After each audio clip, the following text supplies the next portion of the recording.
Hi 30 days mind reprogramming പ്രോഗ്രാമിൻ്റെ പുതിയൊരു എപ്പിസോഡിലേക്ക് ഏവർക്കും സ്വാഗതം. ഇപ്രാവശ്യം ഞാൻ പറയുന്നത് കൃത്യമായും നമ്മുടെ ഉപബോധ മനസ്സ് എങ്ങനെയാണ് നമ്മുടെ വിജയത്തിന് വേണ്ടി ഉപയോഗിക്കുക എന്നുള്ളതാണ്. ജോസഫ് മർഫിയുടെ the power of subconscious mind എന്ന് പറയുന്ന പുസ്തകം ഈ വിഷയത്തിൽ ഏറ്റവും ആധികാരികമായിട്ട് സബ് കോൺഷ്യസ് മൈൻഡിൻ്റെ പവറിനെ കുറിച്ച് പറയുന്നതാണ്. അപ്പോൾ ആ സബ് കോൺഷ്യസ് മൈൻഡിൻ്റെ പവർ യൂസ് ചെയ്തുകൊണ്ട് നമ്മൾ ആഗ്രഹങ്ങൾ എങ്ങനെ സഫലീകരിക്കാം, എങ്ങനെ നമുക്ക് വിജയത്തിലെത്തിക്കാം, അതിനെങ്ങനെ എന്തൊക്കെ ടെക്നിക്സ് എന്നാണ് പറഞ്ഞു വരുന്നത്. ഈ ഞാൻ പറഞ്ഞ ഈ 30 ഡേയ്സ് മൈൻഡ് റീപ്രോഗ്രാമിംഗ് വീഡിയോയിലൂടെയും ഞാൻ ഉദ്ദേശിക്കുന്നത് അത് തന്നെയാണ്. അപ്പോൾ നമ്മൾ നിരവധി ടെക്നിക്കുകൾ അതിനകത്ത് ഉപയോഗിച്ചിട്ടുണ്ട്. ഇന്ന് പറയുന്നത് നമുക്കൊരു ക്ലാരിറ്റി ഉണ്ടാകുക, അല്ലെങ്കിൽ നമുക്ക് എവിടെയാണ് സക്സസ് ഉണ്ടാകേണ്ടത്, എവിടെയാണ് എനിക്ക് എന്താണ് നേടേണ്ടത്, ഞാനൊരു ബിസിനസ് ചെയ്യണമോ അല്ലെങ്കിൽ ഞാനൊരു കരിയർ ഓപ്റ്റ് ചെയ്യണോ, അതല്ലെങ്കിൽ എനിക്ക് നെക്സ്റ്റ് ലെവലിലേക്ക് പോകാൻ ഞാൻ എന്ത് ചെയ്യണം, എനിക്ക് കുറച്ചുകൂടെ വിജയമുണ്ടാക്കും. വിജയം എന്ന് പറയുന്നത് പലർക്കും പല രീതിയിലാണ്. ഇപ്പോൾ സമ്പത്താണോ അല്ലെങ്കിൽ ഫെയിമാണോ, ഏത് മേഖലയിലാണെങ്കിലും വിജയം ഉണ്ടാക്കണമെങ്കിൽ ആദ്യം അതിൻ്റെ ബ്ലൂ പ്രിൻ്റ്, ഇൻറ്റൻഷൻ നമ്മുടെ മൈൻഡിന് കൊടുക്കണം. നമ്മുടെ മനസ്സിനറിയണം, ഉപബോധ മനസ്സിനറിയണം എന്താണ് വേണ്ടത്, ആ ഒരു ആഗ്രഹം, നമ്മുടെ ഡിസയർ നമ്മുടെ മൈൻഡിലേക്ക് കൊടുക്കും. അതിന് ചെയ്യാനുള്ളൊരു കാര്യം എന്ന് പറഞ്ഞാൽ എല്ലാ ദിവസവും രാത്രി ഉറങ്ങുന്നതിന് മുൻപ് നമ്മൾ മനസ്സിനോട് എനിക്ക് വേണ്ടത് ഇതാണ്, എനിക്ക് ഈ മേഖലയിലാണ് എനിക്ക് വിജയം ഉണ്ടാക്കേണ്ടത്, എനിക്ക് ഈ മേഖലയിലാണ് എനിക്ക് സക്സസ് വേണ്ടത് എന്ന് വ്യക്തമായി പറയണം. ഒരു സംഭവം പറയാം. ഞാൻ ധാരാളം ബ്യൂട്ടി പേജൻ്റ് അല്ലെങ്കിൽ മോഡലുകൾക്ക് ഗ്രൂമിങ് ചെയ്യാറുണ്ട്, അവർക്ക് സെഷൻസ് കൊടുക്കാറുണ്ട്. അപ്പോൾ വർഷങ്ങൾക്ക് മുമ്പ് എൻ്റെ മുന്നിൽ വന്ന ഞാൻ ഗ്രൂമിങ് കൊടുത്ത ഒരു ആ പെൺകുട്ടി എല്ലാ ദിവസവും ഇപ്പം നമ്മൾ സബ് കോൺഷ്യസ് മൈൻഡിൻ്റെ പവർ എങ്ങനെ ഉപയോഗിക്കണമെന്ന് ഗ്രൂമിങ് സെഷന് പറഞ്ഞു കൊടുക്കും. അപ്പോൾ ഓരോ വിജയവും എന്നോടത്ത് പറയണം. അതിനുശേഷം എൻ്റെ ഒരു ഗ്രൂമിങ് സെഷൻ കഴിഞ്ഞു, ഒരു ബ്യൂട്ടി പേജൻറ്റിൽ ഒരു റണ്ണറപ്പ് ആവുകയാണ് ചെയ്യുന്നത്. റണ്ണറപ്പ് ആയതിനു ശേഷം പിന്നീടുള്ള ഓരോ വിജയങ്ങളും വിസ്മയിപ്പിക്കുന്ന തരത്തിലാണ്. പല തരത്തിലുള്ള സക്സസ്, കരിയറിലാണെങ്കിലും അതുപോലെ ബിസിനസ്സിലും. ഒരു ഇൻഡിപെൻഡൻറ്റ് ബിസിനസ് വുമൺ ആകുന്നു, ഒരു ബ്രാൻഡ് അംബാസഡർ ആകുന്നു, ഒരു യൂത്ത് ഐക്കൺ ആകുന്നു. പല തരത്തിലുള്ള വിജയങ്ങൾ തേടി വരുമ്പോഴൊക്കെയും ഓരോ സന്ദർഭങ്ങളിലും ഉപബോധ മനസ്സിലേക്ക് വേണ്ടത് എന്താണ് എന്ന് ആദ്യം കൊടുക്കും എന്ന് എന്നോട് പിന്നെ പല പല സന്ദർഭങ്ങളിലും പറഞ്ഞിട്ടുണ്ട്. അപ്പോൾ ഇവരൊക്കെ ചെയ്തൊരു മെത്തേഡെന്ന് പറയുന്നത് നമുക്ക് എന്താണ് വേണ്ടതെന്ന് ആദ്യം മനസ്സിനെ അറിയിക്കുക, പ്രപഞ്ചത്തിലേക്ക് ആ ഇൻറ്റൻഷൻ കൊടുക്കുക എന്നുള്ളതാണ്. രണ്ടാമത്, അതിന് ഞാൻ എന്തൊക്കെ ചെയ്യണം എന്ന് നമ്മുടെ ഉപബോധ മനസ്സിനോട് തന്നെ ചോദിച്ചാൽ മതി.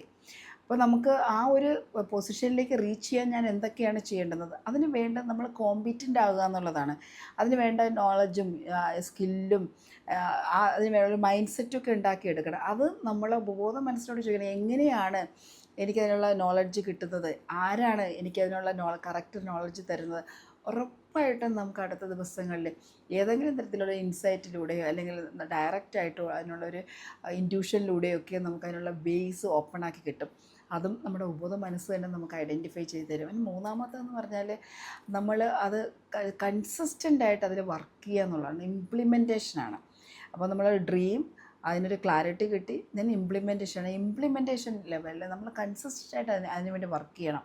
അപ്പോൾ ഒരു ഗോളിലേക്ക് റീച്ച് ചെയ്യുന്നതിന് വേണ്ടിയിട്ട് നമ്മൾ ഉപബോധ മനസ്സിനെ ഉപയോഗപ്പെടുത്തി, അതിൻ്റെ ശക്തി ഉപയോഗപ്പെടുത്തി നമ്മൾ അവിടേക്ക് റീച്ച് ചെയ്യുക എന്ന് പറയുന്നത് ഒരു വളരെ ഡെഡിക്കേറ്റഡ് ആയിട്ടുള്ള ഒരാൾക്ക് തീർച്ചയായിട്ടും അത് അച്ചീവ് ചെയ്യാൻ സാധിക്കും. അപ്പോൾ ഇങ്ങനെ ഏത് കരിയറിലാണെങ്കിലും എൻ്റെ പല സ്റ്റുഡൻസും ഇപ്പോൾ നീറ്റ് ക്വാളിഫൈ ചെയ്യാൻ വേണ്ടിയിട്ട് എൻട്രൻസ് കോച്ചിങ്ങിന് വരുന്ന ഒരു സ്റ്റുഡൻസ് കോച്ചിങ്ങിൻ്റെ മേഖലയിലേക്ക് വരുമ്പോൾ എൻ്റെ സ്റ്റുഡൻസ് കോച്ചുമാർ അവർക്ക് കൊടുക്കുന്നൊരു കോച്ചിങ്, അല്ലെങ്കിൽ ഞാൻ ഡയറക്റ്റായിട്ട് ചില കേസുകളിൽ ഡയറക്റ്റായിട്ട് ഞാൻ കുട്ടികളോട് പറയാറുണ്ട്, നിങ്ങൾക്ക് വേണ്ടത് എന്താണെന്ന് നിങ്ങളെ മനസ്സിന് കൊടുക്കുക, അതിലേക്ക് വേണ്ടി പൂർണ്ണമായിട്ട് സമർപ്പിക്കുക, അതിന് വേണ്ടിയുള്ള എഫിഷ്യൻസിയും സ്കില്ലും നോളജും അക്വയർ ചെയ്യുക, ദെൻ കൺസിസ്റ്റൻ്റായിട്ട് ആക്ട് ചെയ്യുക, പ്രവർത്തിക്കുക. ഉറപ്പായിട്ടും നിങ്ങളെ സബ് കോൺഷ്യസ് മൈൻഡിൻ്റെ പവർ ഉപയോഗിച്ചുകൊണ്ട് നിങ്ങൾക്ക് വേണ്ടതൊക്കെ നേടിയെടുക്കാൻ സാധിക്കും. ഇവിടെ പലതരത്തിലുള്ള ജോസഫ് മർഫിയുടെ പുസ്തകത്തിലാണെങ്കിലും പലതരത്തിലുള്ള കേസ് സ്റ്റഡീസും സ്റ്റോറീസും പറയുന്നുണ്ട്. നമ്മളെ മനസ്സിനെ വിശ്വസിക്കുക എന്നുള്ളതാണ്. 3 ഇക്വേഷൻ ഇവിടെ വർക്ക് ചെയ്യണം. Ask, believe, receive. നമ്മൾ ചോദിക്കണം, ഞാൻ എങ്ങനെയാണ് ചെയ്യേണ്ടത്, എന്താണ് എനിക്ക് വേണ്ടത്, എങ്ങനെയാണ് എനിക്കത് നേടിയെടുക്കാൻ സാധിക്കുക. നമ്മളെ മനസ്സിനോട് തന്നെ ഈ ചോദ്യങ്ങൾ ചോദിക്കുക. എന്ത് തരം ചോദ്യങ്ങൾ, ഇപ്പോൾ റിലേഷൻഷിപ്പിലാണ് നിങ്ങൾക്ക് കോൺഫ്ലിക്റ്റ് ഉള്ളതെങ്കിൽ ഉറങ്ങുന്നതിന് തൊട്ട് മുമ്പ് നിങ്ങൾ ബോധ മനസ്സിനോട് ചോദിക്കണം, എങ്ങനെ എനിക്ക് ഈ റിലേഷൻഷിപ്പ് കുറച്ചുകൂടെ ബ്യൂട്ടിഫുൾ ആക്കാം. ഡിസാസ്റ്റർ ആയിട്ടുള്ള റിലേഷൻഷിപ്പ് ഉള്ളവരുണ്ട്, സ്വയം ചോദിക്കുക, എങ്ങനെ എനിക്ക് മനോഹരമാക്കാം, കുറച്ചുകൂടെ നന്നാക്കാൻ പറ്റുന്നത് എങ്ങനെ. ഫിനാൻഷ്യൽ ക്രൈസിസ് ഉള്ളവരാണെങ്കിൽ നിങ്ങൾ സ്വയം ചോദിക്കുക, എങ്ങനെ എനിക്ക് കുറച്ചുകൂടെ ഫിനാൻഷ്യലി എനിക്ക് അബൻഡൻസ് ഉണ്ടാക്കിയെടുക്കാൻ പറ്റും, അല്ലെങ്കിൽ ലൈഫിൽ കുറച്ചുകൂടെ ഏർണിങ്സ് എനിക്ക് എങ്ങനെ ഉണ്ടാക്കിയെടുക്കാൻ പറ്റും, അതല്ല ബിസിനസ് നെക്സ്റ്റ് ലെവലിലേക്ക് കൊണ്ടുപോകണം, കരിയർ നെക്സ്റ്റ് ലെവലിലേക്ക് കൊണ്ടുപോകണം, എന്താണോ നിങ്ങൾക്ക് വേണ്ടത് അതൊക്കെ തന്നെയും നിങ്ങൾ ഉപബോധ മനസ്സിനോട് ഉറങ്ങുന്നതിന് തൊട്ട് മുൻപ് മനസ്സിനോട് ചോദിക്കുക. മനസ്സിനോട് ആ സംവേദനത്തിൽ അല്ലെങ്കിൽ അതിനെക്കുറിച്ചുള്ള ക്വസ്റ്റ്യൻസ് ചോദിച്ചുകൊണ്ട് ഉറങ്ങാൻ കിടക്കുക. അടുത്ത ദിവസം നിങ്ങൾക്ക് എന്താണ് ചെയ്യേണ്ടത്, അടുത്ത ദിവസങ്ങളിൽ നിങ്ങൾക്ക് ഉത്തരം കിട്ടിയിരിക്കും. അതിന് നിങ്ങൾ വർക്ക് ചെയ്യുക, കൺസിസ്റ്റൻ്റായിട്ട് വർക്ക് ചെയ്യുക. ഉറപ്പായിട്ടും വിജയം നിങ്ങളുടെ കൂടെ ഉണ്ടാകും. ഏത് മേഖലയിലാണെങ്കിലും ഉപബോധ മനസ്സിൻ്റെ ശക്തി ഉപയോഗിച്ച് നിങ്ങൾക്ക് വിജയം നേടിയെടുക്കാൻ സാധിക്കും.